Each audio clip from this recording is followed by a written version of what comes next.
acara yang selanjutnya penutup.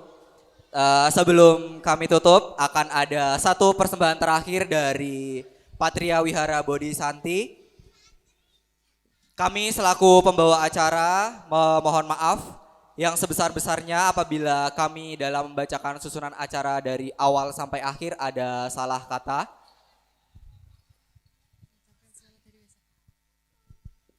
Kami mengucapkan selamat Hari Raya Waisak 2569 Buddhis Era tahun 2025, kebijaksanaan dasar keluhuran bangsa.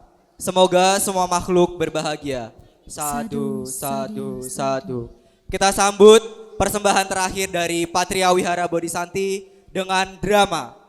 Kasih tepuk tangan yang meriah untuk drama yang akan dibawakan Patria Wihara Bodhi Santi.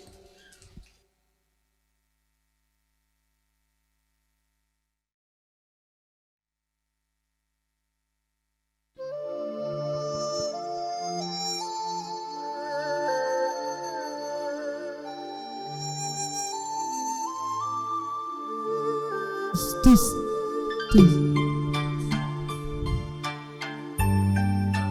Pada zaman dahulu, lebih dari 2500 tahun yang lalu,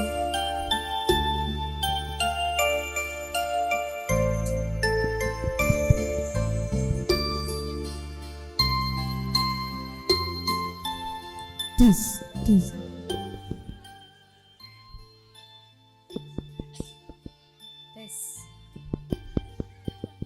Tes, tes. Tus, tus.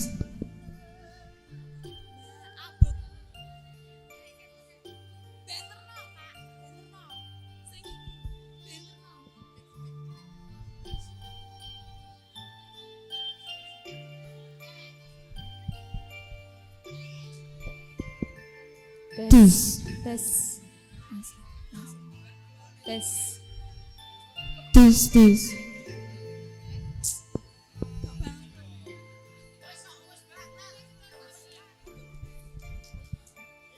Pada zaman dahulu, lebih dari 2500 tahun yang lalu, sebuah negeri yang damai di kaki pegunungan Himalaya, di kerajaan Kapilawastu, telah lahir seorang makhluk agung yang kelak akan menerangi dunia dengan kebijaksanaan dan welas asih.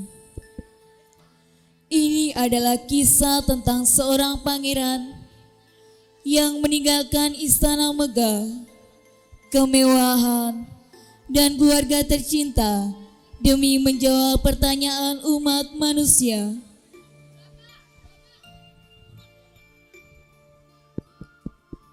Mengapa kita menderita? Dan bagaimana agar kita bebas dari penderitaan? Malam ini kita akan mengenang kembali jejak langkah agung Sang Tathagata dari kelahiran, pertapaan hingga pencerahan. Marilah kita membuka hati, mendengarkan kisah suci yang bukan hanya sekedar cerita, melainkan sebagai cermin untuk hidup kita sendiri.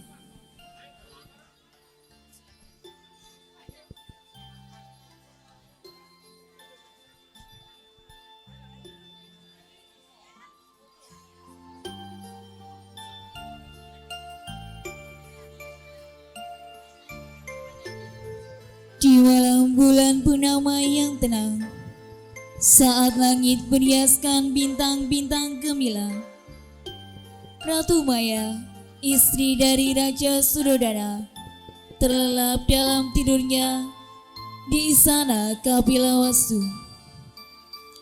Udara malam terasa sejuk dan suasana kerajaan hening, seakan seluruh alam semesta sedang menunggu kehadiran sesuatu yang suci. Dalam tidurnya, Ratu Maya bermimpi sebuah cahaya putih terang benderang muncul dari langit timur. Dari sinar itu muncullah seekor gajah putih suci. berkulit bersih tanpa noda, memancarkan keagungan dan kelembutan yang tak tergambarkan. Gajah itu membawa setangkai bunga teratai emas di belalainya, melambangkan kelahiran yang murni dan agung. Dengan langkah tenang dan penuh wibawa, ia menghampiri Ratu Maya, lalu mengelilinginya 3 kali searah jarum jam. Kemudian gajah itu masuk ke sisi kanan tubuh sang ratu dan lenyap dalam cahaya. Ratu Maya pun terbangun dengan perasaan damai, sejuk dan haru. Ia tahu mimpi itu bukan mimpi biasa.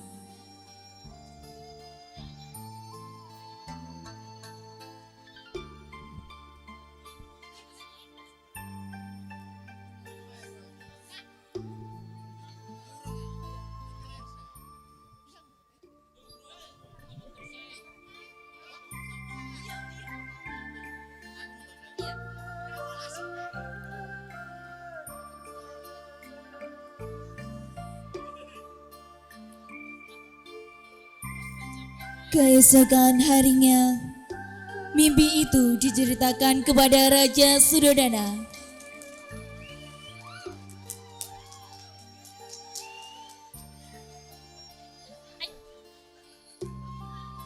Petapa Asita datang ke istana, kemudian bersujud dengan penuh hormat.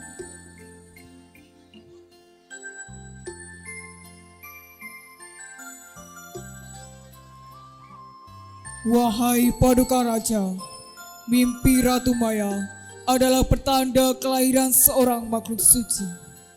Anak yang akan lahir bukanlah manusia biasa.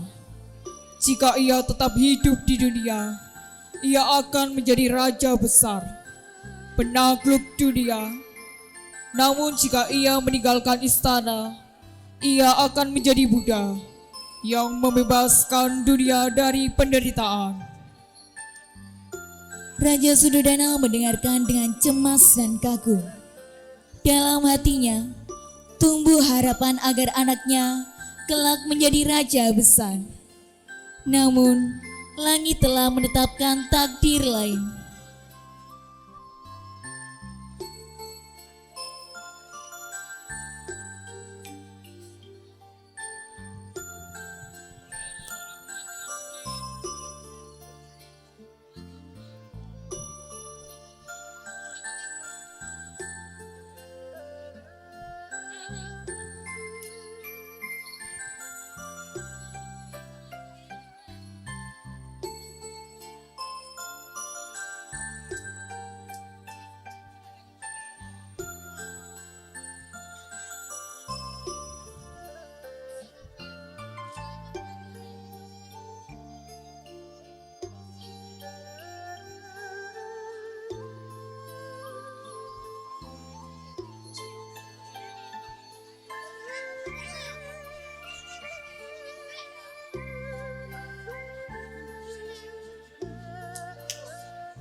Beberapa waktu kemudian, saat musim semi menyapa lembut bumi, Ratu Maya pergi menuju Taman Lumbini, tempat yang dipenuhi bunga dan kedamaian.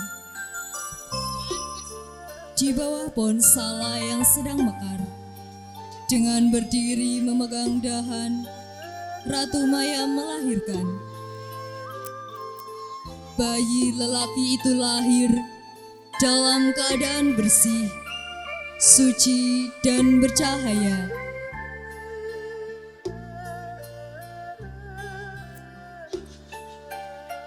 Langit bersinar terang, bunga-bunga surgawi berjatuhan, bumi bergetar pelan, awan menyanyikan pujian, para dewa turun memberi penghormatan. Bayi itu kemudian berdiri, melangkah 7 langkah ke depan. Setiap langkahnya menumbuhkan bunga teratai di bumi. Ia mengangkat tangan kanan ke langit dan tangan kiri ke bumi, lalu bersabda, Akulah pemimpin dalam dunia ini. Akulah tertua dalam dunia ini. Akulah teragung dalam dunia ini. Inilah kelahiranku yang terakhir. Tak akan ada lagi tumimba lahir bagiku. segenap makhluk bersukacita. Seorang calon Buddha telah lahir. Penerang dunia telah datang.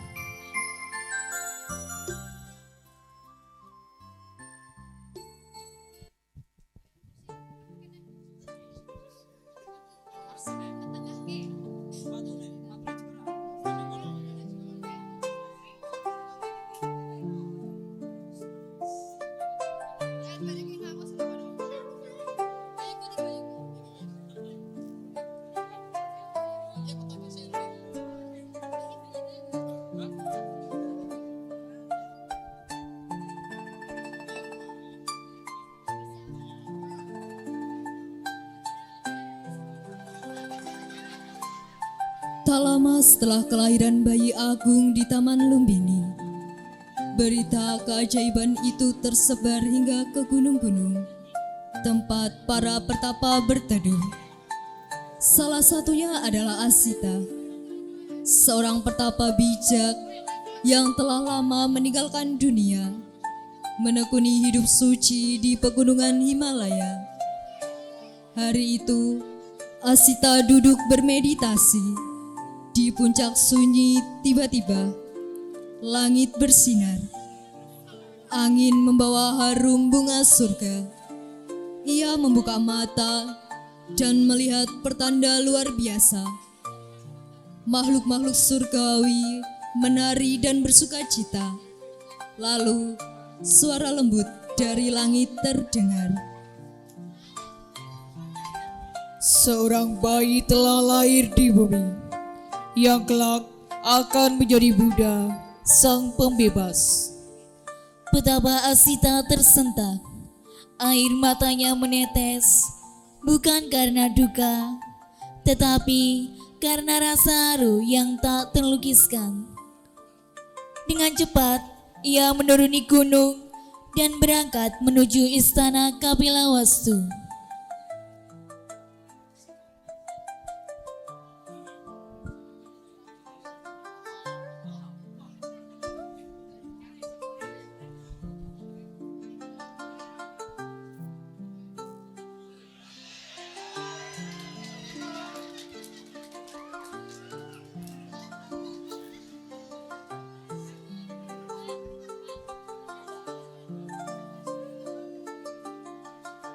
Sesampainya Asita di istana,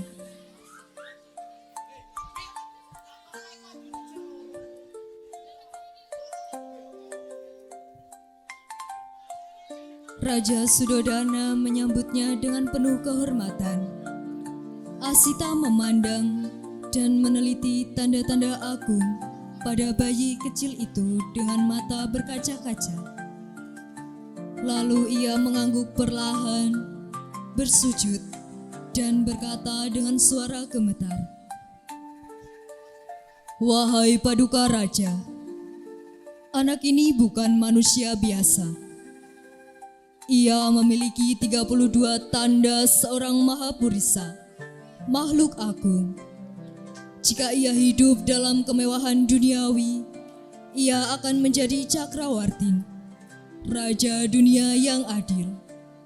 Namun, jika ia meninggalkan dunia, maka pastilah ia akan menjadi Buddha yang membebaskan jutaan makhluk dari penderitaan."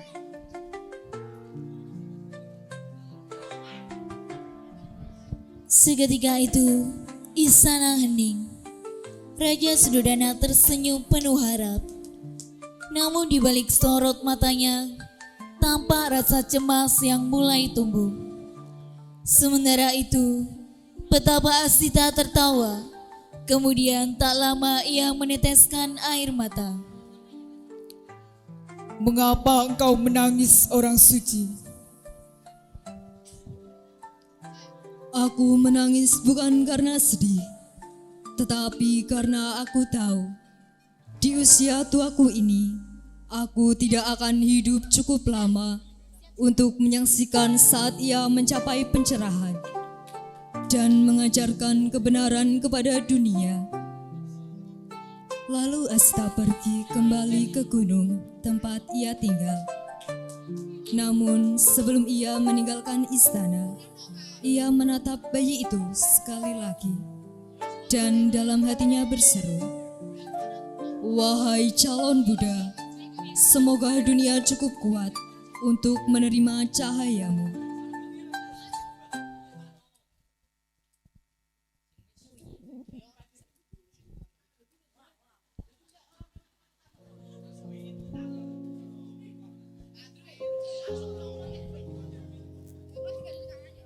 Waktu berlalu. Bayi agung itu diberi nama Siddhartha, yang berarti dia yang mencapai tujuannya. Ia tumbuh di bawah naungan kasih sayang Raja Suddhodana. Namun, duka datang lebih awal. Ratu Maya, sang ibu, wafat 7 hari setelah melahirkan. Siddhartha kecil pun dibesarkan oleh Mahapajapati Gotami, saudari kandung ibunya. Masa kecil Pangeran Siddhartha penuh keajaiban. Ia tumbuh cerdas, lembut, dan penuh perhatian pada makhluk hidup. Di usia muda, ia telah menunjukkan kebijaksanaan yang melampaui usianya.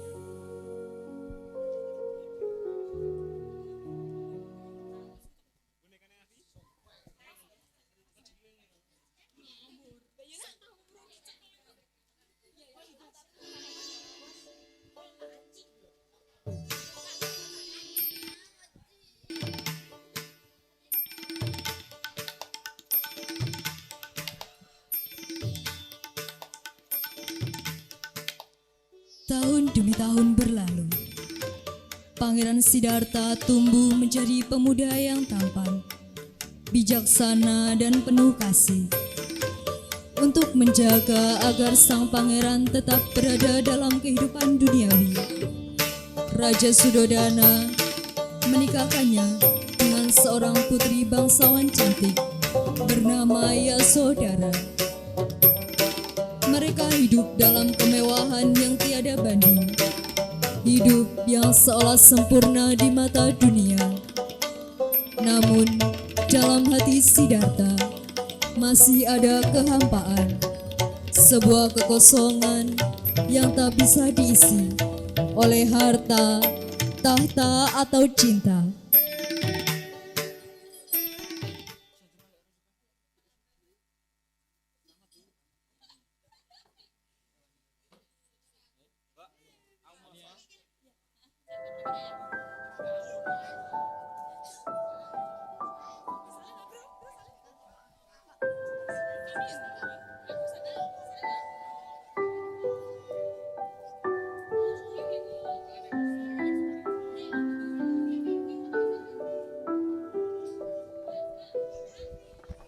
Sampai suatu hari, sang pangeran meminta untuk berjalan-jalan keluar istana.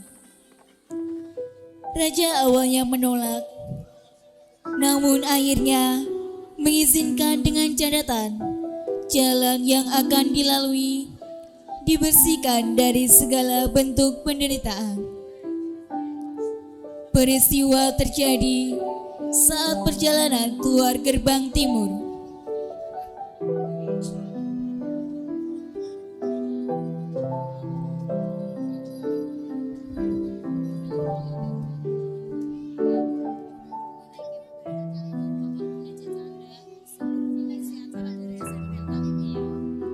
Siddhartha melihat seorang lelaki tua yang berjalan membungkuk. Tubuhnya ringkih, wajahnya dipenuhi keriput, dan langkahnya pun goyah.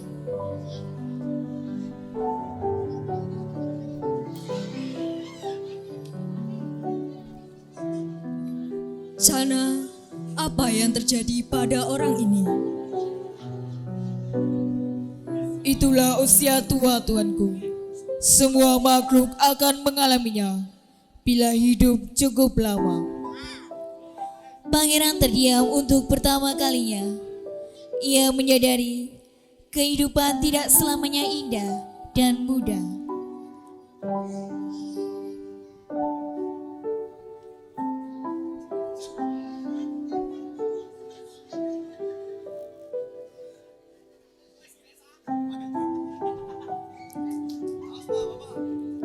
Beberapa hari kemudian, ia berjalan keluar lagi menuju gerbang selatan. Di sanalah ia melihat seorang lelaki terbaring di tanah.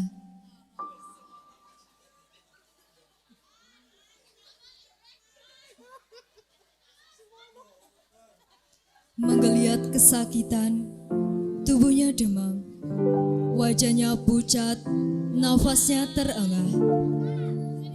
Apa yang terjadi padanya? Ia sedang sakit, tuanku. Penyakit bisa datang kapan saja, pada siapa saja. Siddhartha mulai merasakan kepedihan yang belum pernah ia alami. Betapa rapuhnya tubuh ini, betapa tak pastinya kesehatan.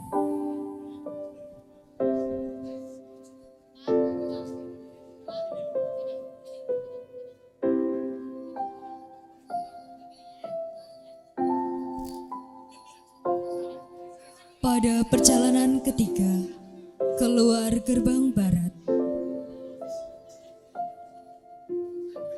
Siddhartha melihat orang-orang membawa tubuh kaku dibungkus kain. Tangisan memenuhi udara, aroma dupa dan kesedihan menyelimuti jalan. Apa yang mereka bawa, Jana? Itu adalah mayat, tuanku. Orang itu telah mati. Mati? Apakah semua orang akan mati? Ya, tuanku. Tak seorang pun yang luput dari kematian.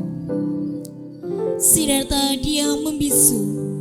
Tiga kenyataan hidup, tua, sakit, dan mati telah membuka matanya tentang penderitaan yang melekat pada kehidupan.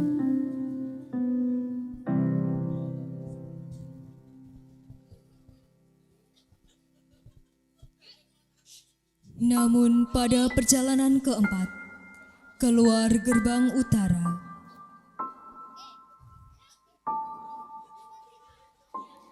ia melihat seorang pertapa berjalan dengan wajahnya yang tenang. Matanya bercahaya, pakaian yang sederhana, namun penuh keteguhan. Siapakah dia, Jana? Itulah seorang petapa, tuanku. Ia telah meninggalkan dunia untuk mencari jalan keluar dari penderitaan. Siddhartha menatap petapa itu dengan penuh kekaguman. Untuk pertama kalinya, ia melihat seseorang yang tidak lari dari kenyataan, melainkan menghadapinya dengan keberanian. 4 peristiwa ini mengguncangkan batinnya. Ia kembali ke istana, namun pikirannya tak lagi damai. Ia tidak bisa makan dengan tenang, tidak bisa tidur nyenyak, karena kini ia tahu hidup dipenuhi penderitaan dan kemewahan tidak bisa melindungi siapapun dari itu. Malam demi malam ia termenung, memandang langit malam dan bertanya, apakah jalan keluar dari penderitaan ini? Adakah kebebasan sejati di luar tembok istana ini?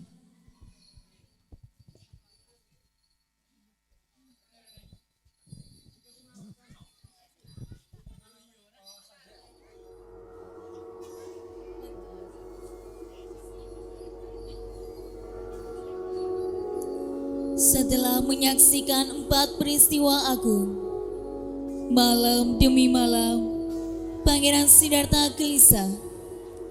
Hatinya penuh pertanyaan yang tak kunjung mendapat jawaban. Ia menyadari bahwa hidup di dunia adalah ilusi kenyamanan yang menyembunyikan penderitaan nyata di luar tembok kerajaan. Pada malam yang sunyi, bintang-bintang bersinar lembut di langit.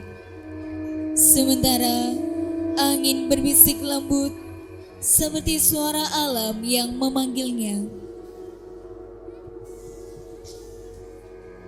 Di kamar Yasodhara, istrinya tertidur lelap. Di sampingnya bayi mungil yang baru lahir, Rahula, putra tercinta, yang menjadi simbol ikatan duniawi. Siddhartha berdiri di ambang pintu, menatap keduanya dengan mata berkaca-kaca. Hatinya bergetar antara kasih sebagai seorang suami dan ayah dan panggilan mulia untuk membebaskan dunia dari penderitaan. Anakku, engkau adalah rintangan dan rahmat sekaligus. Tapi jika aku tetap tinggal, aku tidak akan pernah tahu kebenaran.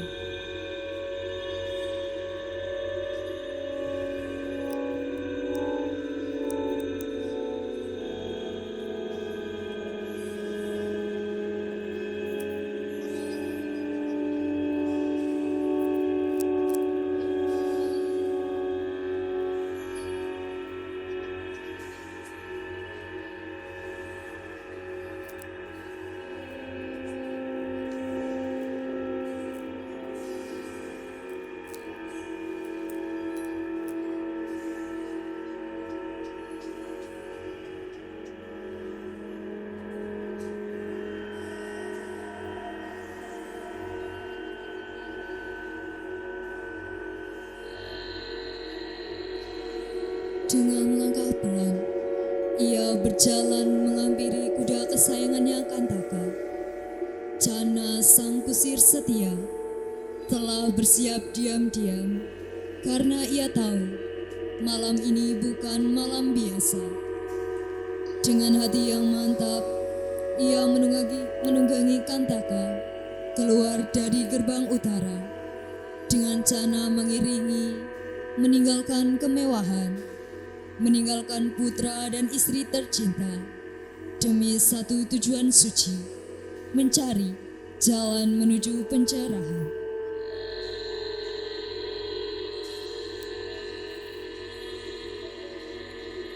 Setelah menempuh perjalanan jauh, mereka tiba di tepi hutan Anoma. Di sanalah Siddhartha mencukur rambutnya.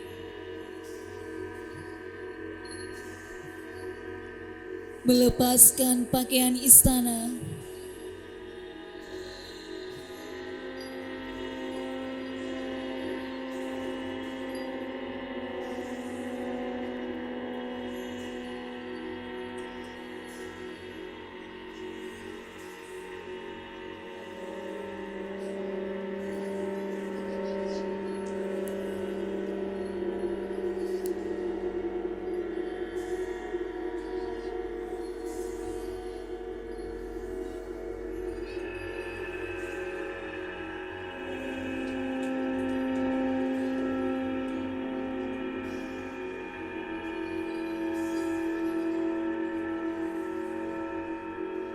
Ia mengenakan jubah petapa.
Ia menyerahkan kantaka dan cincin terakhirnya kepada Cana. Kembalilah ke Kapilawastu. Katakan kepada ayahku bahwa aku tidak pergi karena membenci dunia, tetapi karena aku ingin menyelamatkan dunia. Cana memberi hormat sambil menahan tangis. Dan Kantaka sang kuda setia konon menangis dan wafat karena sedih berpisah dengan tuannya. Siddhartha kini bukan lagi pangeran. Ia hanyalah seorang pencari, seorang biku yang berjalan tanpa tujuan duniawi, hanya membawa tekad kuat untuk menemukan kebenaran sejati. Ia belajar pada para guru besar, mencoba meditasi dan penyiksaan diri, menjalani kelaparan hingga tubuhnya tinggal tulang. Namun jawaban tak juga datang. Hingga akhirnya di suatu pagi yang hening, di bawah pohon Bodhi, Siddhartha bersumpah, Biarpun daging dan darahku mengering, aku tidak akan bangkit dari tempat ini sebelum mencapai pencerahan. dan di sanalah dimulailah babak baru dalam riwayat agung ini.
Enam tahun sudah Pangeran Siddhartha meninggalkan istana. 6 tahun menyusuri hutan, gunung dan sunyi, bukan untuk mencari kemewahan atau kekuatan, tetapi untuk menemukan jawaban dari penderitaan yang ia saksikan. Usia tua, sakit, dan kematian.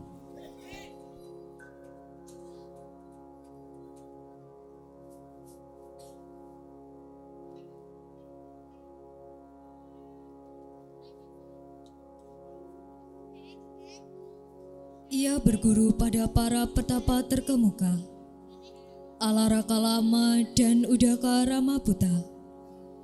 Belajar meditasi, mencapai keadaan kesadaran yang tinggi. Namun semua itu belum cukup. Itu belum mampu menghapus duka dari akar. Udakah Ramaputa meminta petapa Gotama agar ia tetap berdiam di sana untuk membantunya membina para murid lainnya. Namun petapa Gotama menolak karena ia masih perlu menemukan jawaban untuk mengakhiri usia tua, sakit, dan kematian. Ia lalu mencoba jalan ekstrim, menyiksa tubuh, menahan makan, menahan nafas, berpuasa sampai tulang belulang. Tubuhnya mengering, kulitnya kusam, matanya dalam, namun jawabannya tetap jauh.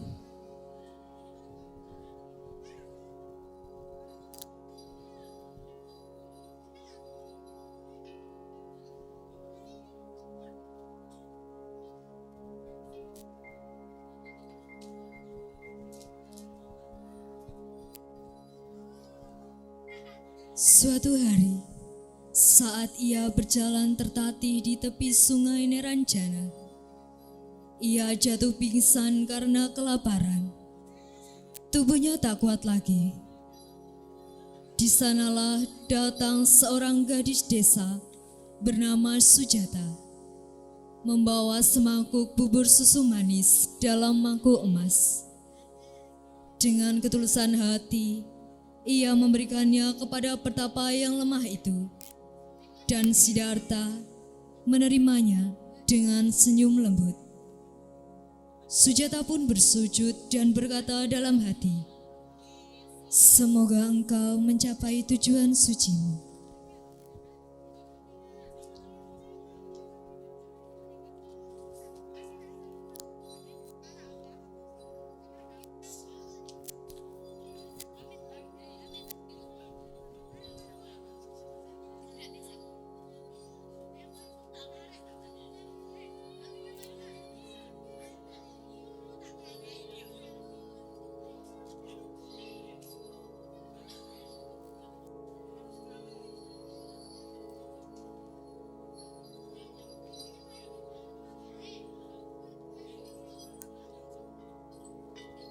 Saat Siddhartha duduk teguh di bawah pohon Bodhi, menetapkan niat yang tidak tergoyahkan untuk mencari pencerahan.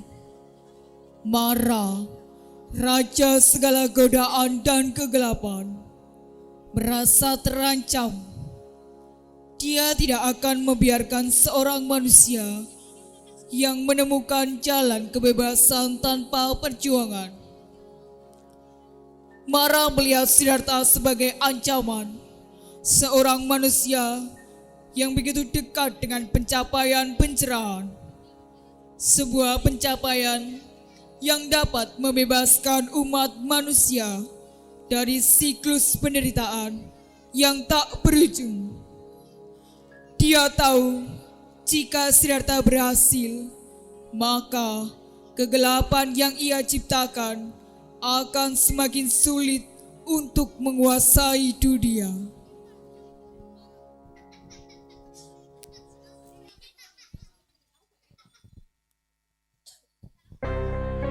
Dengan penuh amarah, Mara memutuskan untuk mengirimkan segala godaan yang ia miliki, panah kebencian, badai keinginan, dan ketakutan yang mengakar dalam diri manusia. Pertama, Mara mengirimkan ilusi indah. Seorang wanita cantik berpakaian gemerlap, menggoda dengan senyuman yang manis. Dia adalah Kamadewa. Wanita itu mendekati Siddhartha dengan penuh daya tarik, berjalan dengan langkah lembut di bawah cahaya bulan, menggoda Siddhartha untuk meninggalkan pencariannya. Lihatlah aku, Siddhartha, betapa indahnya dunia ini, betapa nikmatnya keinginan. Jangan berperangkap dalam kesendirian. Bergabunglah denganku. dan menikmati hidup penuh kemewahan. Tetapi Siddhartha dengan keteguhan hati hanya menatap wanita itu dengan tatapan tenang, dan dengan lembut ia berkata, Keinginan hanyalah ilusi. Mereka datang dan pergi seperti angin yang berlalu. Aku tidak terpengaruh oleh nafsu.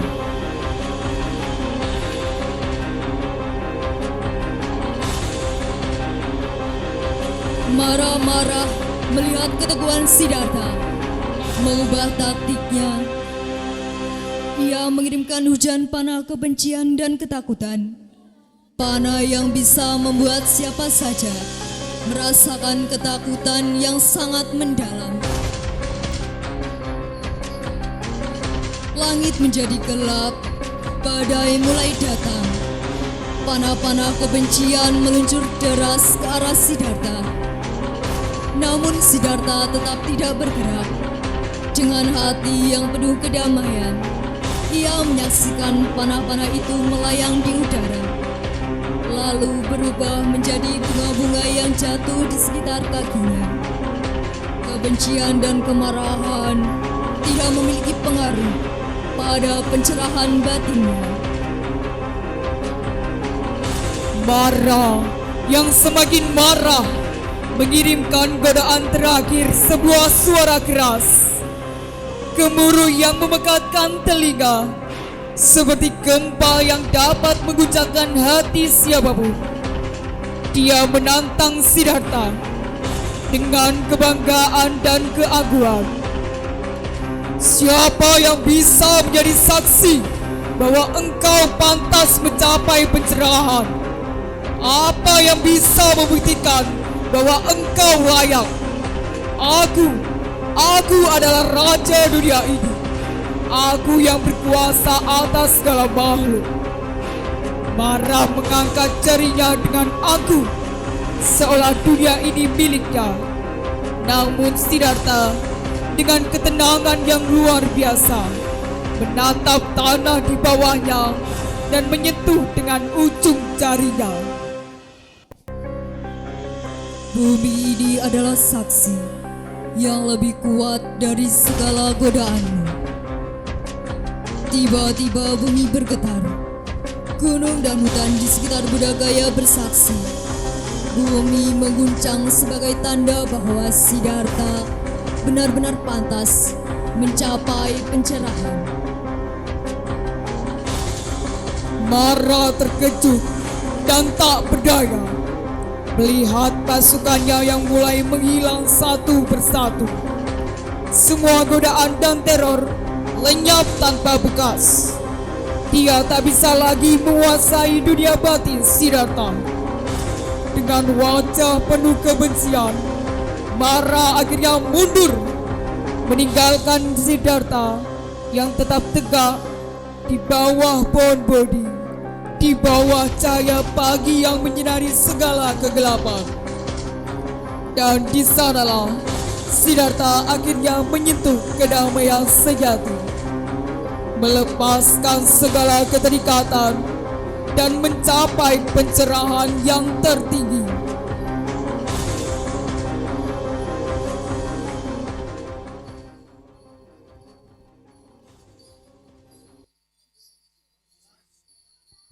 Pagi itu, setelah mencapai pencerahan, Siddhartha Gautama yang kini dikenal sebagai Buddha duduk dengan penuh kedamaian di bawah pohon Bodhi, menghadapi dunia yang baru ia pahami. Di dalam dirinya, semua pertanyaan telah terjawab, dan segala penderitaan yang selama ini membebani umat manusia sekarang tampak jelas dengan solusi yang sederhana dan mendalam. Apakah manusia akan memahami kebenaran ini? Apakah mereka akan mampu melihat apa yang telah aku lihat?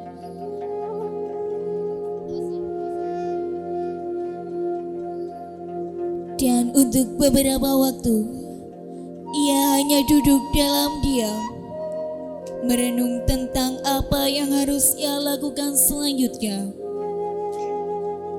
Di dalam hati ada keraguan dan kebingungannya sendiri, menyadari bahwa kebenaran yang ia temukan adalah sesuatu yang sangat sulit dipahami oleh mereka yang terikat pada keinginan dan ketakutan. Namun, akhirnya Buddha menyadari bahwa ajarannya adalah sesuatu yang berat. Tetapi jika ia tidak membagikan kebenaran ini, maka akan sia-sia perjuangannya. Dan dunia yang penuh penderitaan ini akan tetap terbelenggu dalam kegelapan. Dengan tekad bulat, Buddha memutuskan untuk mengubarkan Dhamma, jalan pencerahan kepada orang lain.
Ia berjalan menuju Benares, tempat pertama kali ajarannya akan disampaikan.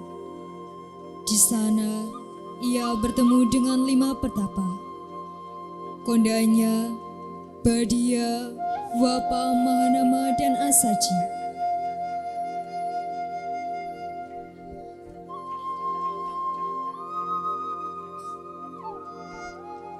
Namun, saat mereka melihat Buddha, mereka terkejut. Buddha yang mereka kenal kini bukanlah Siddhartha yang dulu. Ia telah berubah. Kebijaksanaan dan kedamaian yang memancar dari dirinya.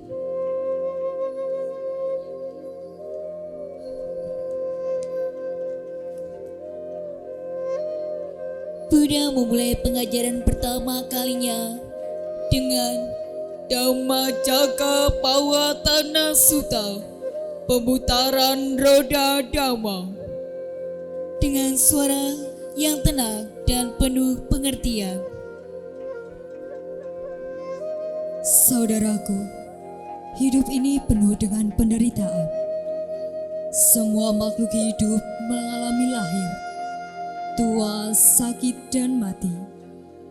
Tetapi ada cara untuk mengakhiri penderitaan ini. Jalan itu adalah jalan tengah antara penyiksaan diri dan kemewahan duniawi. Dengan mengembangkan pemahaman yang benar, perasaan yang benar, perbuatan yang benar, pekerjaan yang benar, usaha yang benar, perhatian yang benar, dan pemikiran yang benar, maka kita bisa mengatasi penderitaan.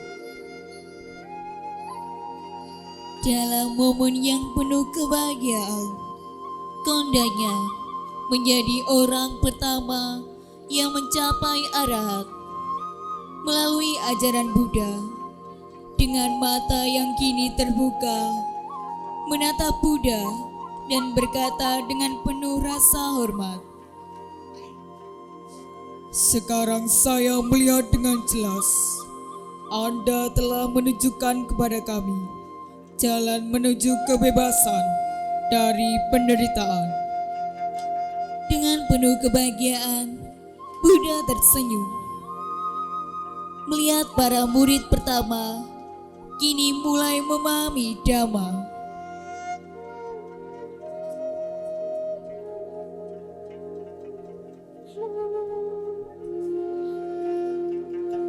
Waktu terus berlalu. Tahun demi tahun berlalu sejak Sang Buddha mengabarkan Dhamma. Beliau telah berjalan ribuan kilometer, mengunjungi ratusan desa dan kota, mengabarkan Dhamma kepada puluhan ribu umat, tanpa lelah, tanpa pamrih. Usia Buddha pun telah lanjut. Kini beliau telah berusia 80 tahun. Tubuhnya mulai renta. Langkahnya tidak sekuat dulu. Namun, cahaya kebijaksanaan dan welas asihnya tak pernah redup. Suatu hari, beliau tiba di Kusinara. Di bawah dua pohon sala yang sedang bermekaran, Sang Buddha berbaring. Para biku berkumpul di sekelilingnya dengan penuh kepedihan. Namun Sang Buddha tetap tenang. Dengan suara lembut, beliau berkata, Semua yang terbentuk oleh sebab akan berakhir oleh sebab pula. Jangan bersedih Ananda. Segala sesuatu yang muncul akan berakhir. Jadikanlah Dhamma sebagai pelitamu. Jadikanlah dirimu sebagai pelita. Jangan bergantung pada siapapun selain pada kebenaran. Kemudian beliau memberikan pesan terakhirnya. Waya Dhamma Sangkara, Apamadena Sampadeta. Segala sesuatu yang terkondisi pasti akan berakhir. Capailah kesempurnaan dengan penuh kewaspadaan.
Dan dengan nafas terakhir, Sang Buddha masuk ke dalam parinibbana.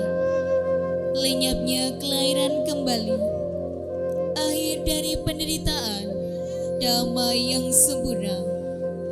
Langit tampak suci, angin berhenti berembus, bumi seakan hening sejenak, menghormati wafatnya seorang agung yang telah menyalakan cahaya bagi dunia.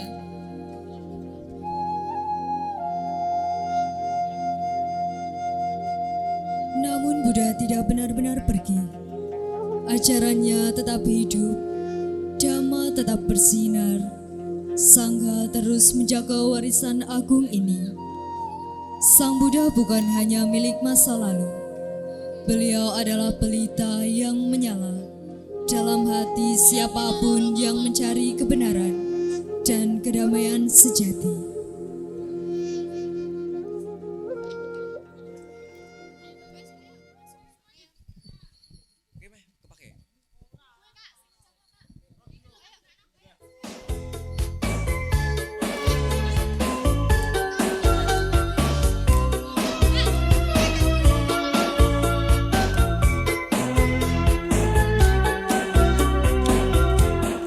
Selamat Hari Suci Waisak, selamat selamat berbahagia, panjatkan cinta bagi semua dalam kasih mulia Sang Buddha. Selamat Hari Suci Waisak, selamat selamat berbahagia, sukacita bagi semua, damai Waisak bagi dunia. Selamat Hari Suci Waisak, salam damai dan sejahtera, berkah Waisak bagi dunia, semoga semua berbahagia.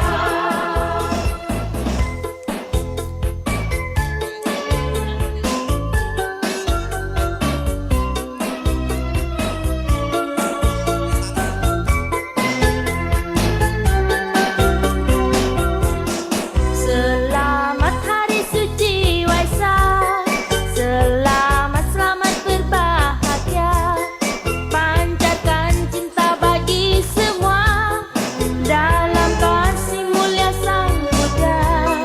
Selamat Hari Suci Waisak, selamat selamat berbahagia, sukacita bagi semua, damai Waisak bagi dunia.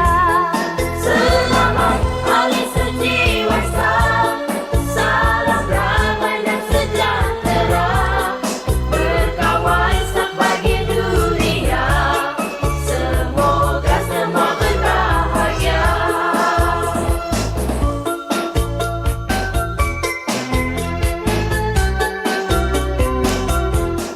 Selamat Hari Suci Waisak, selamat selamat berbahagia, panjatkan cinta bagi semua dalam kasih mulia Sang Buddha. Selamat Hari Suci Waisak, selamat selamat berbahagia, sukacita bagi semua, damai Waisak bagi dunia. Selamat Hari Suci Waisak, salam damai dan sejahtera, berkah Waisak bagi dunia, semoga semua berbahagia. Selamat Hari Suci Waisak, salam damai dan sejahtera, berkah Waisak bagi dunia, semoga semua berbahagia. Selamat Hari Suci Waisak, salam damai dan sejahtera.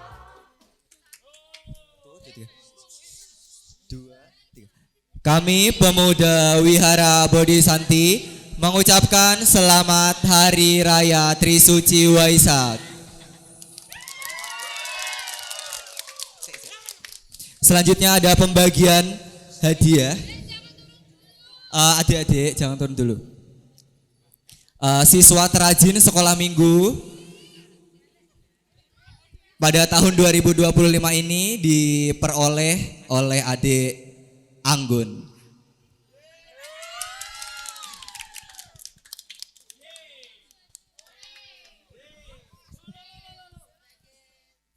Mana suara Patria?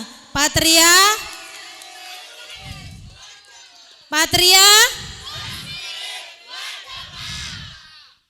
Oke, terima kasih semua perjuangan adik-adik Patria. Kami selaku pembina Patria dan juga pembina Wandani malam hari ini mengucapkan terima kasih yang sebanyak-banyaknya atas kerjasamanya yang sudah mengisi perayaan Waisak pada malam hari ini. Terima kasih juga kepada semua donatur yang sudah kami tulis di depan ini. Semoga berkah Waisak pada malam hari ini akan membawa kesehatan, panjang umur, kedamaian, ketentraman, dan juga kebahagiaan. Sadu, sadu, sadu. Sebelum adik-adik turun dari pensi malam hari ini, kami dari kegiatan Wandani mempunyai kegiatan yang bernama Kalyana Mita Sehati, akan memberi ucapan terima kasih kepada adik-adik semua pengisi pensi pada malam hari ini yang akan dibagikan oleh Ibu Ketua Wandani. Demikian yang bisa saya sampaikan, semoga berkah Waisak melimpah kepada kita semua. Selamat malam, Namo Buddhaya. Bapak Ibu dipersilahkan untuk memasuki ruang Dhammasala. Acara dilanjutkan menyambut perayaan detik-detik Waisak 2569 tahun Buddhis tahun 2025.